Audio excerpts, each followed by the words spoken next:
Hello बच्चों, स्वागत है आप सबका हमारे आज के इस नए लेक्चर में। और बच्चों, आपको याद होगा कि हम अपनी स्टैंडर्ड बुक को सॉल्व कर रहे थे, जिसका नाम आपको नीचे दिखाई दे रहा होगा। और उस बुक में हमने एक्सरसाइज 1 में क्वेश्चन नंबर 1 to 8 अभी तक सॉल्व कर लिया है क्वाड्रेटिक इक्वेशंस का पूरा लॉगरिथम भी मैं आपको करवा चुका हूँ। क्वाड्रेटिक इक्वेशंस अभी हम पढ़ रहे हैं और इसमें बच्चों बहुत ही अमेजिंग क्वेश्चंस हैं। आज के लेक्चर में मैं आपको क्वेश्चन नंबर 9 से 12 करवाऊंगा एक्सरसाइज 1 का। और आज का लेक्चर देखने के पहले आप सबसे रिक्वेस्ट है कि आप जरूर बेटा इस प्लेलिस्ट को भी रेफर करें, क्योंकि इस प्लेलिस्ट में बहुत अमेजिंग कंसेप्ट्स हैं। पूरा का पूरा क्वाड्रेटिक मैंने बहुत बढ़िया तरीके से पढ़ाया हुआ है। तो चलिए स्टार्ट करते हैं अपना आज का लेक्चर। क्वेश्चन बच्चों अपने पास लिखा हुआ है, क्वेश्चन नंबर 9 है एक्सरसाइज 1 का। क्वेश्चन नंबर 9 हमें बोलता है कि sum of all the real values of x. आपको सम बताना है, sum of real values of x, real values of x जो कि सेटिस्फाई करती हैं। इक्वेशन हमारे पास दिया हुआ है, modulus of x minus 1 raise to the power log, और लॉग के पास लिखा हुआ है लॉग स्क्वायर x बेस 3, फिर minus 3 times log x base 3, and उसके बाद लिखा हुआ है plus 3 is equal to x minus 1। ये हमारे पास एक सवाल लिखा हुआ है, ठीक है। अमेजिंग सा क्वेश्चन है, मिस्टेक हो जाता है इस तरीके के सवालों में बच्चों से। तो सबसे पहले आप इसका ऑब्जर्वेशन देखिए। अगर आपके पास बच्चों ये चीज लिखी हुई है कि इसके टोटल नंबर ऑफ सॉल्यूशंस जितने होंगे आपको वो बताने हैं, तो जो सबसे पहली बात मुझे समझ में आती है वो क्या है? सबसे पहली बात बच्चों मुझे ये समझ में आती है कि क्योंकि x जो है वो लॉग के साथ लिखा हुआ है, तो x को 0 से तो बड़ा होना पड़ेगा। सबसे पहली चीज तो ये कि x को पॉजिटिव होना पड़ेगा।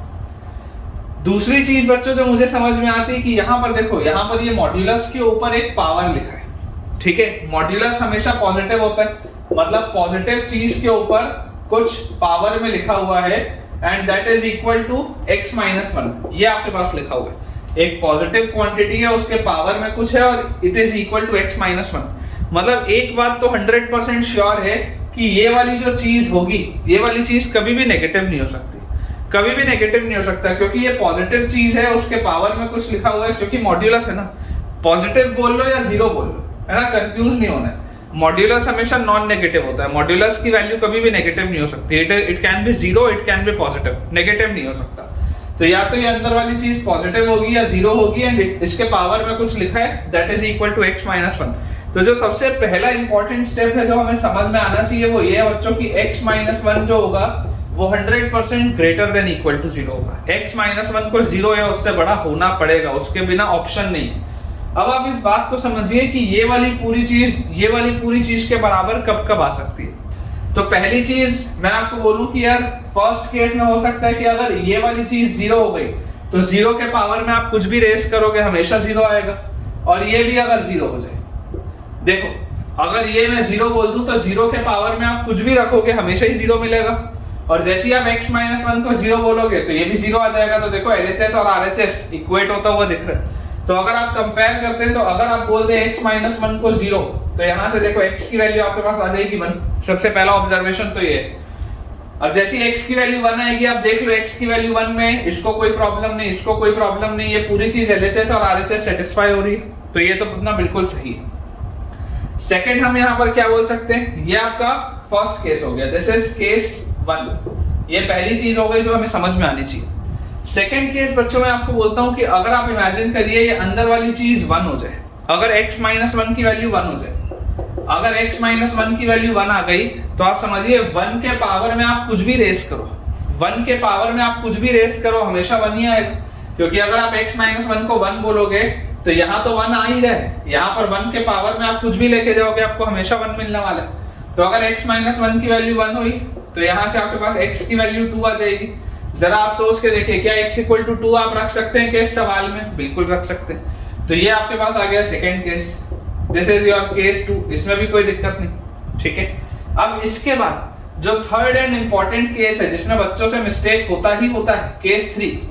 केस 3 बच्चों में आपको बोलता हूं कि आप इमेजिन करिए अगर ये जो पूरा पावर है, अगर ये पूरा पावर 1 हो जाए, अगर ये पूरा पावर 1 हो जाए, तो यहाँ पर भी मॉड्यूलस ऑफ x माइनस 1 की पावर 1 आएगा, यहाँ पर भी x माइनस 1 आएगा। तो एक बार सॉल्व करके देखते हैं, क्योंकि यहाँ पर जब x माइनस 1 की पावर 1 होगा तो वो x माइनस 1 के बराबर आएगा। यही 3 केसेस पॉसिबल। या तो ये 0 हो जाए या ये अंदर वाली चीज 1 के बराबर हो जाए या इसका पावर 1 हो जाए। सवाल में इस कंसेप्ट को समझ के चलिएगा, बहुत इंपॉर्टेंट है। बच्चे इसमें केसेस नहीं बना पाते, आपको केसेस हमेशा समझ के रखने हैं।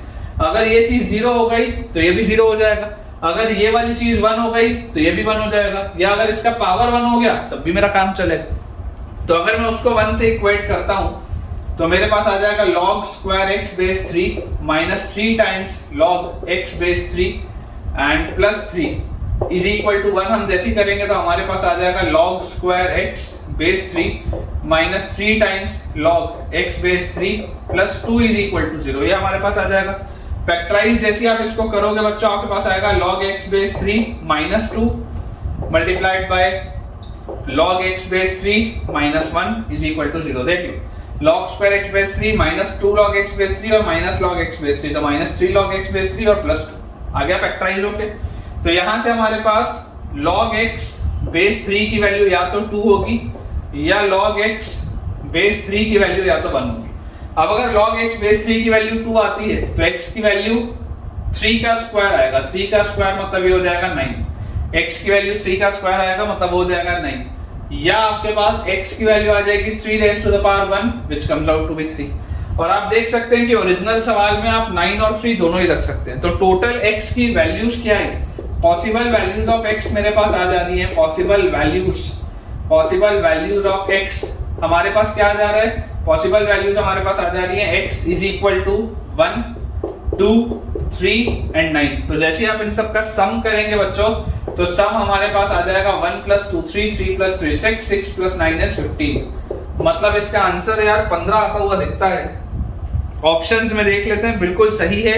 डी ऑप्शन हमारे पास दिया हुआ है, जो चौथा ऑप्शन है डी ऑप्शन, उसमें 15 लिखा है and this is the right answer. इसके बाद बच्चों जो अगला हमारे पास सवाल लिखा है क्वेश्चन नंबर 10, उसमें दिया हुआ है सवाल में कि cos of alpha minus beta और plus cos of beta minus gamma plus cos of alpha minus gamma, ये हमारे पास लिखा है। cos of alpha minus beta plus cos of beta minus gamma plus cos of alpha minus gamma, इसकी value हमें दी हुई है 3 और हमें बोला जा रहा है कि अल्फा बीटा और गामा जो है, अल्फा बीटा और गामा जो है वो 0 से पाई के बीच में एग्जिस्ट करता है। अल्फा बीटा और गामा तीनों ही जो एंगल्स हैं वो 0 से पाई के बीच में, मतलब पहले और दूसरे क्वाड्रेंट में है। इसके बाद बच्चों हमें बोला जा रहा है कि हमारे पास एक क्यूबिक है x³ plus px² plus qx plus r equal to 0। इसके अगर रूट्स हैं अल्फा बीटा और गामा, इसके रूट्स हैं, तो कौन सा रिलेशन हमेशा ट्रू होगा? Which of the relation will always be true? ये हमारे पास सवाल है। ये क्वेश्चन नंबर 10 है आपकी बुक में। तो देखिए अपन इसको बच्चों सॉल्व करें। हमें एक चीज पता है कि cos वाला जो आर्ग्यूमेंट होता है, cos वाला जो ट्रिग्नोमेट्रिकल फंक्शन होता है, उसकी मैक्सिमम वैल्यू 1 होती है। इसका मतलब क्या है कि अगर 3 cos का सम आपके पास 3 दिया है तो ये 3 कब हो सकता है? जब ये वाला भी cos 1 के बराबर हो, ये वाला भी cos 1 के बराबर हो और ये वाला भी cos 1 के बराबर हो, तीनों ही 1 के बराबर होगा तभी ये 3 आ सकता है, अदरवाइज कभी भी ये 3 नहीं आ सकता। अब सोच के आप देखिए, अगर cos of alpha minus beta की वैल्यू बच्चों 1 है, इसका मतलब अल्फा माइनस बीटा की वैल्यू 0 होगी, क्योंकि cos 0 की वैल्यू 1 होती है, उसके अलावा तो होती नहीं। उसके बाद तो cos 2 पाई हो जाता है, तो वो पॉसिबल नहीं। तो देखिए अगर cos 0 की वैल्यू 1 होती है मतलब अल्फा माइनस बीटा 0 होगा, तो यहां से आपके पास अल्फा की वैल्यू आ गई बीटा के बराबर। सिमिलरली अगर सेकंड वाले से मैं देखूं तो यहां पर लिखा है cos of beta minus gamma, इसकी वैल्यू अगर 1 होगी तो बीटा माइनस गामा की वैल्यू 0 होगी। तो यहां से बच्चों बीटा की वैल्यू आपके पास गामा के बराबर आ जाएगी, यहां से आपके पास अल्फा की वैल्यू गामा के बराबर आ जाएगी जब आप सॉल्व करेंगे। तो जो मैं जिस कंक्लूजन में पहुंच चुका हूं, मुझे ये चीज समझ में आती है कि अल्फा बीटा और गामा तीनों ही सेम। अगर अल्फा बीटा और गामा तीनों ही सेम है, इसका क्या मतलब है? इसका मतलब ये है कि ये जो क्यूबिक आपके पास लिखा है, इस क्यूबिक के तीनों रूट सेम होंगे।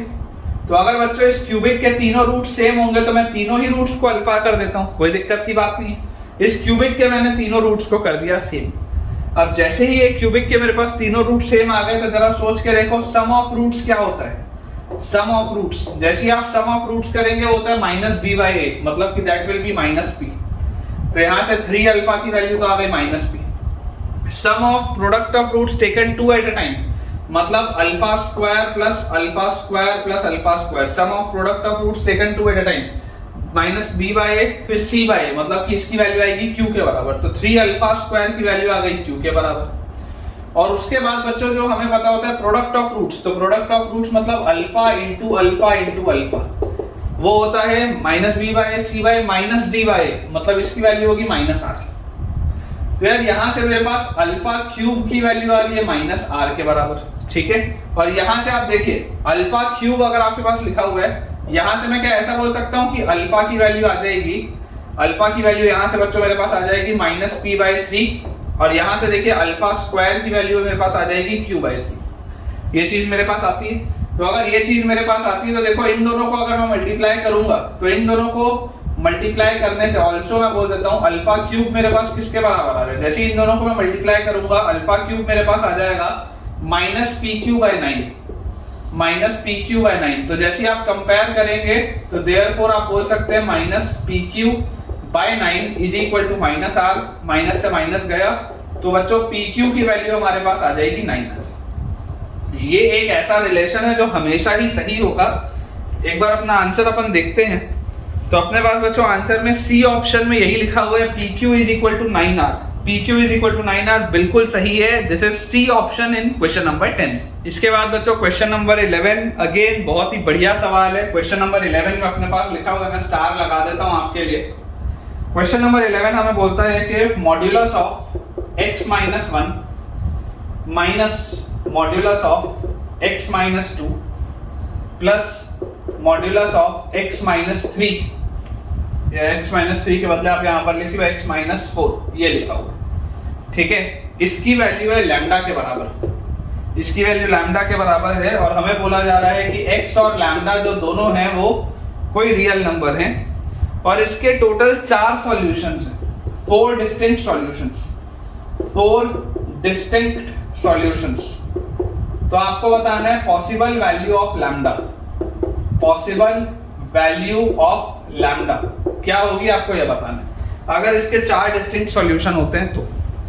अब देखिए सबसे पहले बच्चों आपको एक बात समझ में आनी चाहिए कि मॉड्यूलस को सॉल्व करने का एक तरीका तो क्रिटिकल पॉइंट से होता ही है, उसमें तो कोई डाउट है ही नहीं। लेकिन अगर आप इसको क्रिटिकल पॉइंट से लेकर सॉल्व करने की प्रयास करेंगे तो आपको बहुत ज्यादा मेहनत लगने वाली है। ज्यादा जो बेटर अप्रोच होगा मेरे हिसाब से, वो बेटर अप्रोच क्या होगा कि हम ग्राफिकली सोचते हैं कि इसका ग्राफ आखिर होना कैसा चाहिए। तो आप देखिए बच्चों, अगर आप इसका ग्राफ बनाएंगे, है ना, ग्राफिकल अप्रोच में आपको बता रहा हूं, बहुत इंपॉर्टेंट अप्रोच है, बहुत अच्छे सवाल है। तो ग्राफिकल अप्रोच अगर हम समझें तो हमें इसमें एक बात समझ में आती है कि देखिए क्रिटिकल पॉइंट तो आपके पास अभी भी वही 3 है, 1, 2 और 4। तो अगर x 4 से बड़ा होगा, आप सोच के देखिए, यहां पर मैं आपके लिए इसका ग्राफ बनाता हूं। यहां पर अपन लिखते हैं 1, यहां पर अपन लिखते हैं 2, यहां पर कहीं पर 3 होगा, यहां पर कहीं पर 4 होगा, ऐसा। तो अगर मैं x की वैल्यू 4 से बड़ी लूं, तो x की वैल्यू जब 4 से बड़ी होगी तो ये सारे ही मॉड्यूलस पॉजिटिव खुलेंगे, मतलब x minus 1 minus x minus 2 plus x minus 4, इसकी वैल्यू आएगी लैम्डा के बराबर, ठीक है। तो यहां से आपके पास देखिए क्या आ जाएगा, ये minus x plus x cut जाएगा, तो ये आ गया x, और उसके बाद माइनस 1 और प्लस 2, मतलब ये अपने पास हो गया प्लस 1 और माइनस 4, तो ये आ गया माइनस 3। तो x minus 3 is equal to lambda आपके पास आ रहा है। मैं अगर आपको बोलूं कि आप x माइनस 3 की लाइन बनाओ, अभी लैम्डा को आप छोड़ के चलो, समझाऊंगा क्यों।